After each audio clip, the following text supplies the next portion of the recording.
So there was a sense of déjà vu about last week's State of the Nation address. We had a president summoning a joint sitting of parliament, only for it to be eclipsed by the protesting voices and theatrics of the opposition, the EFF specifically. As a tactic, it was brilliant. Firstly, the ANC had gone into the sitting primed and ready to defend the president against the anticipated EFF onslaught on Pravin Gordhan, only for the Red Berets to change the game at the last minute and throw apartheid's last president, F.W. de Klerk, into the mix, in a manner that serves the EFF's public positioning as a defender of black South Africans in an anti-black political and economic setting. By extension, Parliament's presiding officers, themselves formidable former freedom fighters, as well as the ANC caucus, found themselves projected in the public discourse as de Klerk's defenders. The wrangling that ensued was ugly, to say the least. EFF, if they want to engage you, let's go outside and engage outside. Leave this elderly people, let's go and engage outside. But beyond the political posturing and the parliamentary tactics and strategy, there appeared to be a separate conversation happening at the same time. It's perhaps best captured by these comments. No, I fought for this democracy. Many people died for this democracy. Many people went into exile for this democracy. And if people don't understand what is the meaning of democracy, we all have opinions, but it's wrong if you use your opinion to judge other people. The EFF, many of them don't know what we went through for the freedom of this country today. So I will not be sitting there to be insulted by young people who don't respect even the rule of law. Perhaps we should have just gone on and finished the business and call a meeting with these youngsters being here. I'm sorry to call them that, but with them being here, because we need critical, basic education about being members of parliament. The first thing is that all of us take an oath to obey the Constitution and all other law. And we must do that. We have allowed these youngsters. In our Constitution, the Constitution of the country is enshrined in there. But we allow them every time and again, in front of the entire country, to sit down when the national anthem is being sung, even though they choose a portion of it. Why have we allowed for this? We make jokes about the Constitution, about the anthem, about all of these things. And when these children take that thing to its logical conclusion, disaster results. These children, these youngsters, these young people, it got me thinking, is this in part a case of mind the generational gap in our politics? Is it a case of the timeless words of Mike and the Mechanics? Every generation blames the one before it, and all of their frustrations come beating on your door. Welcome to the State of Play.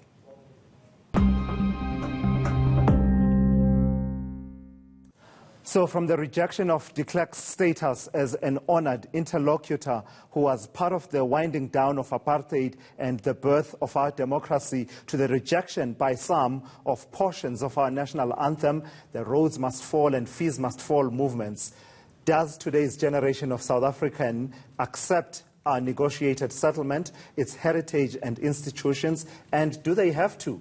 Youth activist Fasiha Hasan and COPE spokesperson Dennis Bloem join me now for my opening gambit.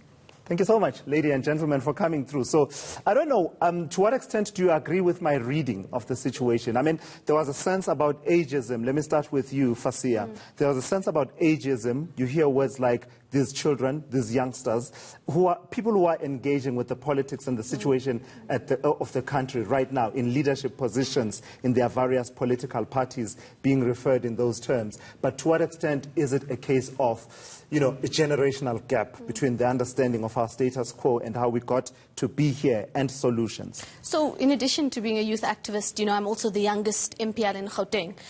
So I think I'm well positioned to be in the space of understanding, because it is what we're experiencing, the so-called generational gap. I think there is a generational gap.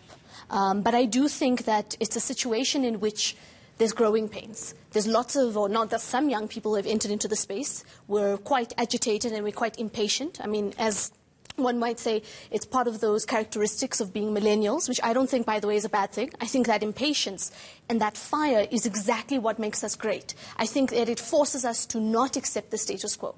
But at the same time, you're finding us sitting alongside people who have fought against apartheid, people who are 60 plus, some of whom.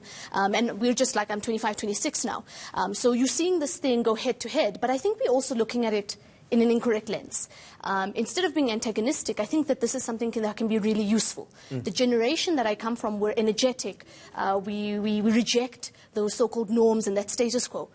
Coupled with the continuation and the understanding that the older comrades have, it doesn't have to be an us and a them. Yeah. It doesn't have to be us in the ring all the time. But was it a case of us and them, Dennis Bloem? From your observation, you walked out of Parliament when the bells were rung and you went outside. And I believe you actually eventually went back in. But what's your understanding? Is there a generation gap in our politics? Definitely, Thulas, there is. But we must also understand that time is not standing still. Time is moving. And we must accept that there will be young people taking over. It is, Mandela have said, that the future is in the hands of young people. We cannot keep that parliament and old parliament for old people. We must accept that there will be young people like Julius Malema, like Floyd Shivambu and what. It is true that we fought to make it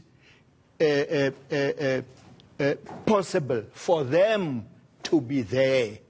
But we are saying, let's accept there is. So were your president's words problematic for you to say that, we perhaps have to educate these children, these youngsters in Parliament, referring to fellow MPs in that way? Yeah, no, I don't think, I think it was a little bit harsh from my president's side to call them children. It's young people. We must call them because they are young. Malema is younger than me. Floyd Shivambu, Ndlozi. Let us call them young people. They must learn from us. Yeah, that's very important. So what I want to ask you, though, Fasiha, is to what extent then, part of the dramatization of this particular conversation centered around the person and figure of F.W. de Klerk, right? And you had people like Thandi Modise at the start, before everything started, willing and able to embrace F.W. de Klerk, despite everything that, that generation of freedom fighters went through under apartheid. To what extent, then, is this conversation about whether or not the current generation of South African accepts everything about our negotiated settlement, and should they? Look, first thing, I don't think it's correct to say the EFF represents all young people. Yeah. I think there's a huge group of young people that doesn't necessarily identify with the EFF, myself included. But really, down to your question, I don't think it's wrong for us as young people to look at it differently. Of course, we have mothers and fathers, grandparents, etc., who fought for our freedom, and we respect that. But our lived experience is different. Our lived experience is one of, sure, it's democracy, but it's also one of severe economic hardship. And so when you start to see that we grew up in a different environment, it only makes sense that we view things differently. In fact, it's our role as young people to question these decisions. It's our role to bring up a mirror to society. We are allowed to say, was that the right decision in the negotiated settlement? It doesn't make anyone any less of a comrade or any less of a leader, but it's necessary for us to do it. Dennis Bloem, do the young South Africans who are now living with the consequences of the negotiated settlement, its institutions and the parameters that were set, do they have to accept it wholly, or are there parts of it that they can challenge with a view of even changing? The young people are getting restless. They are getting impatient for the slow reform. It's a fact. We can see it. And what I am praying all the time? We must see economic transformation, freedom, in my lifetime. Yeah. Now, the younger generation is getting restless. They want... Look at the unemployment rate of the young people. And you can't say that, no, this young people are out of order. They want also to wear a night ticket. They don't want to go and steal.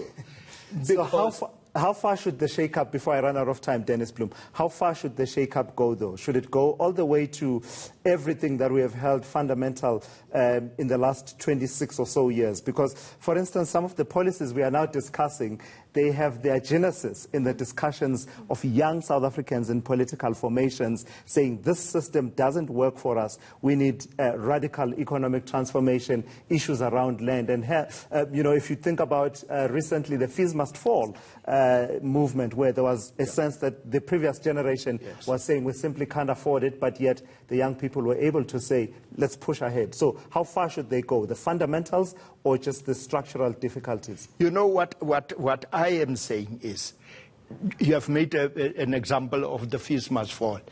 There is free education now.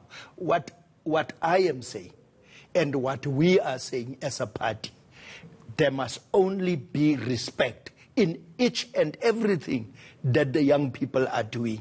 You know, you can do these things like the EFF, what they have done, but they must use respect in what they are doing. Quick and final word to you, Fasiha. I'm completely out of time.